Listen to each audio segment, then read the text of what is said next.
ঢাকা ১৭ আসনে চলছে তারেক রহমানের পক্ষে নির্বাচনী প্রচারণা। এ নিয়ে জানাতে যুক্ত হচ্ছে সহকর্মী ফররুক বাবু। বাবু, প্রচারণা আপনি কেমন দেখছেন? আপনি জানেন যে বিপাশা যে ইতিমধ্যে হচ্ছে যে নির্বাচন যত ঘনিষ্ঠ হয়ে আসছে তত হচ্ছে যে নির্বাচনী প্রচারণায় ইতিমধ্যে বিভিন্ন প্রার্থীর তরফ থেকে বিভিন্ন ব্যক্তি নামছেন। ইতিমধ্যে আসলে বিএনপি ১৭ আসনের এখানে ধানের শীষের যে প্রার্থী উনি বিএনপির চেয়ারম্যান তারেক রহমান এবং তার জন্য ভোট চাইতে নামেছে তারই ছোট ভাইয়ের সহধর্মিণী শর্মিনা রহমান। আমরা একটু তার সাথে একটু কথা বলবো যে আপু, আপনারা এই ইতিমধ্যে নেমেছেন, আসলে আপনি কি এই কন্টিনিউ ধারাবাহিকতা রাখবেন কিনা নির্বাচনী প্রচারণার জন্য?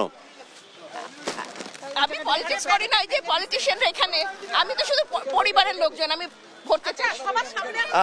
উনি যেটা বলতেছিলেন যে আসলে উনি পরিবারের লোক হিসেবে এখানে ভোট চাওয়ার জন্য এসেছেন। ভোট চাচ্ছি, সবাই ভাইয়াকে ভোট দিয়ে জয়যুক্ত করবেন। Thank you. ভোট দিব কিসে ধানের শীষে। আপু যদি আমাদেরকে আর একটু জানাতেন, আসলে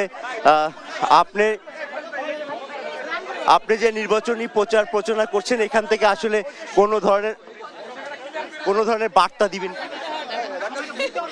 ভাইয়াকে ভোট দেওয়ার জন্য, ধানের শীষের সঙ্গে ভোট দেওয়ার জন্য সারা দেশে ইনশাল্লাহ 12 তারিখে ভোট দিয়ে আমাদেরকে জয়যুক্ত করবেন। Thank you. উনি আসলে যেটা বলতেছিলেন, সবাই দেশে জয়যুক্ত আসি, দেশের জন্য দেশকে জয়যুক্ত করতে হবে। Thank you. যে মেন যুক্ত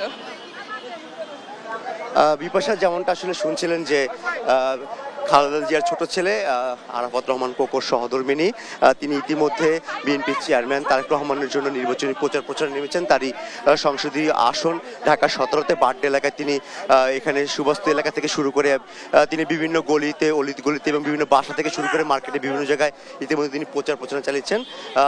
আর কিছুক্ষণের মধ্যে তিনি এখান থেকে গুলশান এলাকায় যাওয়ার কথা রয়েছে। বিপাশা।